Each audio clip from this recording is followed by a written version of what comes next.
Então, assim, a gente vai começar hoje a falar sobre intolerâncias alimentares. Para começar a falar sobre intolerância alimentar, a gente deve obrigatoriamente começar a falar sobre o intestino, porque é lá que a gente desenvolve as nossas intolerâncias alimentares. E aí vamos diferenciar. Muita gente não sabe a diferença, mas existe algo chamado alergia alimentar e existe algo chamado intolerância alimentar. Que muitas vezes a intolerância alimentar pode ser chamada de alergia alimentar tardia, tá? Então, qual a diferença, então? A alergia alimentar, gente, é uma reação mediada por IgE, que é a imunoglobulina E, que é uma reação do nosso corpo que provoca uma reação alérgica, do tipo placa no corpo, com coceira, edema nas pálpebras, o lábio incha, edema de glote. Então, é uma reação alérgica, tradicionalmente alérgica. Esse tipo de reação, ele acontece pela imunoglobulina E e ela é uma reação imediata.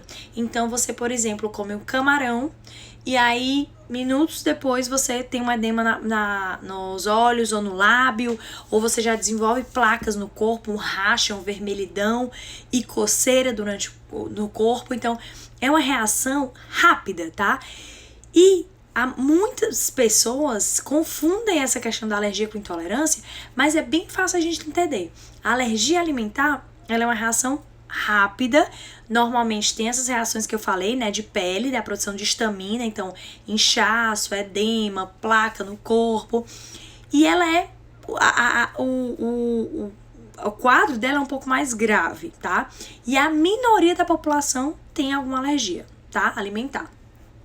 Já a intolerância alimentar, que a gente chama de alergia tardia, ela é mediada por IgG, que é uma outra imunoglobulina, tá? E as reações são tardias, podem acontecer no mesmo dia, mas à noite, pode acontecer no dia seguinte, pode acontecer daqui a 3 dias. Então, é uma reação tardia à ingestão daquele alimento. Mais comumente, a gente começa a sentir nas intolerâncias alimentares a reação 24 horas após o consumo daquele alimento. E ela não é tão característica de você comer e ela aparecer. E os sintomas são mais inespecíficos. Então, ao invés de ter esses sintomas bem característicos da alergia, a intolerância alimentar ela pode vir de diversas formas. Por exemplo, constipação, diarreia, gases, empachamento, refluxo, queda de cabelo, acne, dermatite, rinite, sinusite, asma. Então, daí vocês conseguem ver a gravidade do problema. Eu consigo te dizer que a alergia alimentar é muito mais grave porque ela requer uma urgência pelo risco de anafilaxia, o paciente fechar a glote e ficar sem ar. Mas a intolerância alimentar, ela piora muito a qualidade de vida da pessoa. Então, ela acaba sendo um pouco mais grave quando a gente olha o paciente como um todo e a gente tem essa visão de fora, de forma esférica, né? Então, a intolerância alimentar ou a alergia alimentar tardia, ela por ser mediada por IgG, ela não vai ter essas reações da histamina, que é uma reação alérgica no nosso corpo, então ela acaba dando sintomas inespecíficos, como esses que eu falei pra vocês. Então, muitas vezes uma intolerância alimentar pode se dar só pode dar só diarreia. E a pessoa vive tendo episódios de diarreia e às vezes não consegue nem identificar qual é o alimento que ela tem de intolerância, né, que provocou aquela diarreia. E o engraçado é que muitas vezes você pode ter uma intolerância alimentar por um alimento que não é comum. Então, por exemplo, tem pessoas que têm intolerância à lactose, que é bem comum, mas tem pessoas que têm uma intolerância alimentar a ovo, a castanha, às vezes a algum vegetal específico, tá? Então, um quadro de intolerância alimentar, ele pode ser a de qualquer alimento, e ele tem essa característica de ser tardio e ser inespecífico. E o que também diferencia bastante a intolerância alimentar, que é a alergia alimentar tardia, eu vou enfatizar esse tardia para vocês entenderem a diferença quanto à alergia alimentar imediata, que é a alergia realmente mediada por IgE. A característica dessa tardia ou da intolerância alimentar é que ela comete muito mais gente do que a alergia alimentar. Então, tem muito mais gente. Se fala de aproximadamente 50% da população com intolerância alimentar. Alguma intolerância alimentar, tá? E aí, vamos lá. Clarice, mas por que você tem uma intolerância alimentar? tá? Assim, a alergia, a gente não vai entrar muito no quadro, porque o assunto hoje é intolerância alimentar. Mas a alergia é quando teu corpo reage com algum alimento específico.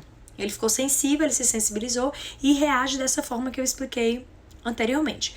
Mas a intolerância alimentar, que é uma coisa que a gente desenvolve, como é que ela acontece? Então vamos entender o básico.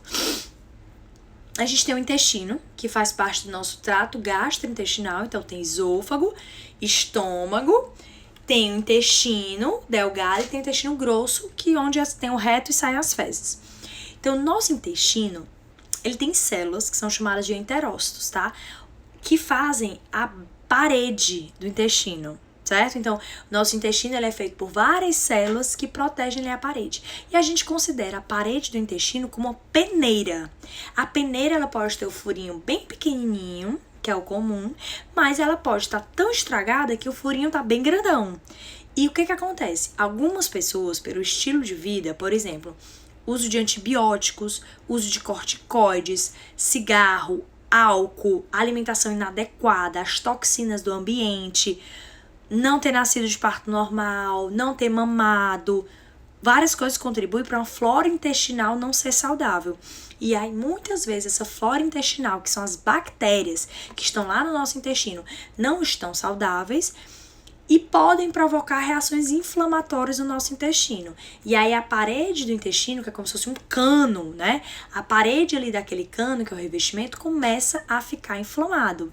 E esse processo de inflamação faz com que as células comecem a se afastar uma da outra, permitindo que algumas proteínas não digeridas, né, alguns sinalizadores de proteínas possam passar por dentro dessas células, entrando na nossa corrente sanguínea. E aí o nosso corpo, e principalmente lá no intestino, que a gente tem a imunidade extremamente aflorada, porque é um órgão cheio de bactéria, então o corpo precisa estar com a imunidade muito boa, e a imunidade realmente é lá no intestino que começa.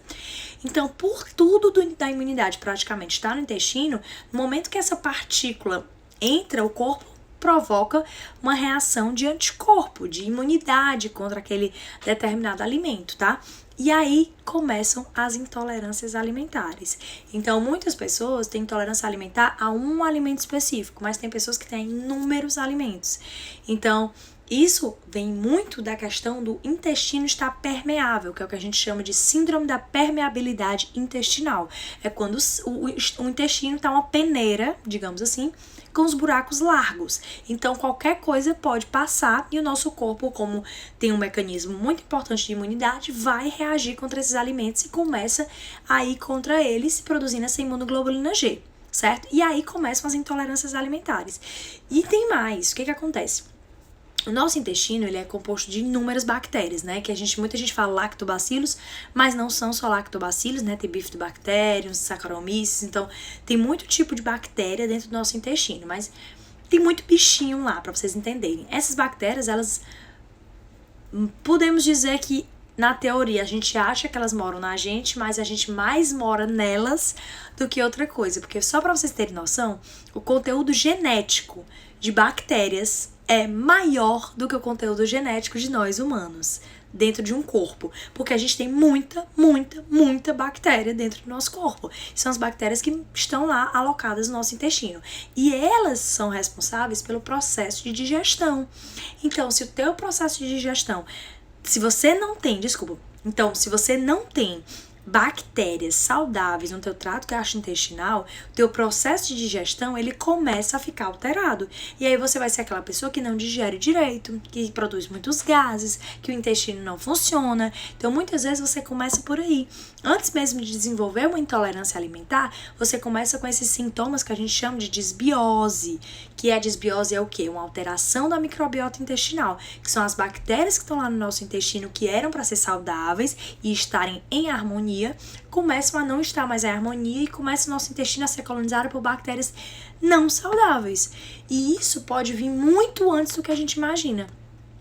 A primeira fonte de colonização que a gente tem no nosso intestino é o parto. Então, se você nasce de parto vaginal, né, que é o chamado parto vaginal é o primeiro que vai colonizar a tua flora bacteriana, porque até então, quando a gente está dentro da barriguinha, a gente não tem bactérias dentro do intestino. E quando a gente nasce, que passa pelo canal vaginal, a gente se contamina com as bactérias da vagina da mãe, e as bactérias vão colonizar o nosso intestino, é a primeira colonização. Se você não nasceu de parto normal, ainda tem outra chance. Você pode mamar no peito da mãe, mamar o leite, né, materno, o colostro, o leite materno, que também é rico nessas bactérias que vão colonizar o teu intestino. Mas, se não houve nem parto normal e nem amamentação, a colonização do bebê, infelizmente, vai ser a colonização do hospital.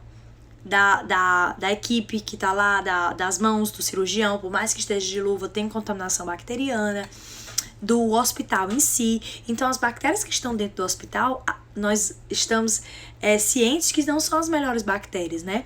Porque é no hospital que se usa muito antibiótico, então as bactérias começam a criar resistências. Então, entendam que não é a bactéria que vai dar infecção, mas é a bactéria que vai ali ficar morando de forma silenciosa dentro do seu intestino. E aí não são as bactérias tão saudáveis, são as bactérias que causam mais alterações do teu trato gastrointestinal do que os benefícios. Já quando a gente tem uma boa colonização bacteriana, a gente tem uma boa digestão e essas bactérias elas agem a nosso favor, porque elas ajudam na digestão e na absorção dos nutrientes, então das vitaminas, do mineral, digestão de proteína. Então essas bactérias elas são importantíssimas pra gente. E aí quando segue o nosso caminho da vida, muita gente já usa antibiótico quando criança. O antibiótico, como o nome diz, né, contra biose, né, biótico. Então, contra essas bactérias. Então, ele mata as bactérias do nosso intestino. E aí, a gente fica descolonizado, digamos assim, ou com bactérias que não são tão interessantes também lá no intestino, tá? Então, existem vários fatores durante a nossa vida que a gente comete, não vou dizer que são erros, mas existem coisas que acontecem na nossa vida que podem contribuir para a flora bacteriana não ficar saudável, tá?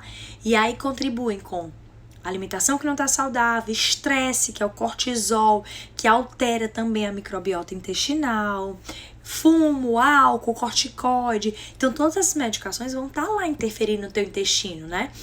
E aí você começa a apresentar intolerâncias alimentares que você não tinha antes e muitas vezes você não sabe por quê. Porque provavelmente você passou ou está no momento do estilo de vida que alterou tua flora bacteriana e isso aí pode desencadear várias coisas. Hoje a gente está falando sobre intolerâncias alimentares, mas a alteração da microbiota intestinal, ela pode provocar outras coisas. Uma delas muito comum são doenças autoimunes. Por quê? O intestino começa a passar por um processo de inflamação, como a gente tem muita bactéria no nosso intestino e o intestino começa a ficar permeável, como eu falei pra vocês, a peneira larga, começa a passar esses produtos que eu falei pra vocês, também passa substâncias, partículas das bactérias que colonizam o nosso intestino. Então as bactérias, algumas vão morrendo e acabam sobrando algumas pequenas partículas dessas bactérias. E essas bactérias, elas também vão passar por esses buraquinhos entre os enterócitos e provocar reação de imunidade no nosso corpo. O nosso corpo começa a atacar essas bactérias. E nessa de criar muita imunidade, nosso corpo acaba meio que confundindo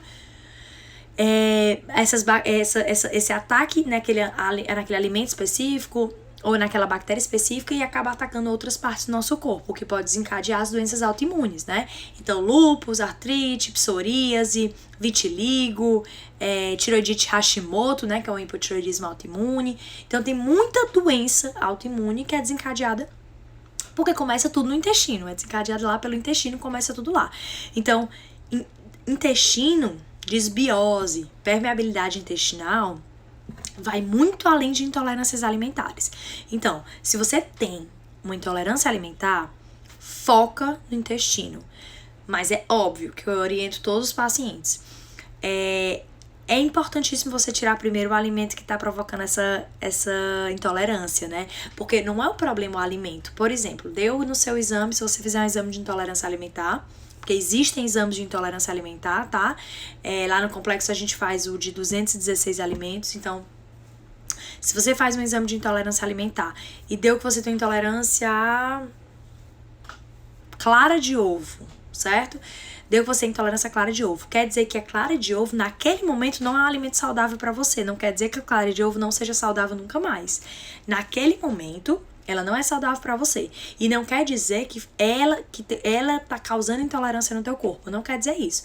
Quer dizer que teu corpo tá passando por um processo de inflamação, que ele tá gerando intolerância que não era para ele gerar. Tá produzindo imunoglobulina contra um alimento específico que não era para ele produzir imunoglobulina contra aquele alimento. Então, primeiro de tudo, a gente precisa tirar o alimento, a exposição àquele alimento, porque enquanto eu continuar dando alimento, se eu já tenho a intolerância, o corpo vai continuar produzindo inflamação. E aí, à medida que isso acontece, ele pode começar a desenvolver intolerância a vários outros alimentos e aumentar o risco de doenças autoimunes. Então, primeiro, a gente tira o alimento que está causando intolerância. E logo em seguida, a gente começa a tratar. Faz um tratamento desse trato gastrointestinal. Então, como é que a gente trata? Aí pode entrar com probiótico, pode entrar com glutamina, pode entrar com enzimas digestivas. E aí tem muita coisa que a gente utiliza, tá certo? Aí tem que avaliar individualmente cada caso. Mas a gente primeiro tira o alimento que tá causando intolerância e depois a gente trata esse intestino. Depois que esse intestino estiver tratado, a gente reintroduz esse alimento de forma gradual, certo? E aí, o ideal é que a gente introduza esses alimentos de forma gradual e isoladamente para que a gente identifique a sua resposta àquele alimento, tá? Outra coisa por exemplo, quem tem intolerância à lactose, não é o assunto de hoje, mas quem tem intolerância à lactose, por exemplo, eu conheço muita gente que tem intolerância à lactose e só toma lactase e continua comendo a lactose, comendo a lactose e tomando a lactase. Tá se inflamando do mesmo jeito.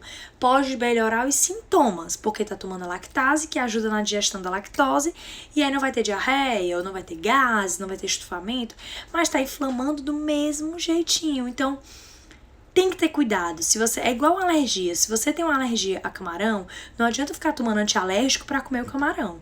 O ideal é que você tire o camarão da sua vida. A diferença é que a intolerância é muito mais fácil da gente tratar, porque você tira o que está causando inflamação, trata esse processo inflamatório todo, porque o processo inflamatório acaba sendo sistêmico, trata essa inflamação, pode fazer detox, então tem muita coisa que a gente faz, e depois reintroduz o alimento de forma gradual e em pequenas quantidades, muitas vezes dias alternados, e aí é bom sempre ter um nutricionista auxiliando. Então lá no complexo a gente tem nutricionistas que fazem esse acompanhamento de reintrodução alimentar, quando a gente precisa tirar algum alimento, enfim, todo esse acompanhamento, certo? E aí quando a gente reintroduz esse alimento, muitas vezes o paciente não tem mais queixa, ou ele consegue tolerar doses menores, mas já tá tolerando, então já é um ganho, né? Diferente da alergia, que é muito mais difícil, certo? Então por hoje é só, para não ficar muito extenso, que esse assunto é muita coisa. A gente ainda vai falar muito sobre intolerâncias alimentares, tem doença celíaca que eu quero falar, tem intolerância ao glúten não celíaco, tá? Tem a intolerância à lactose que a gente vai falar. Então tem muita coisa ainda para falar hoje. Hoje não, outro dia.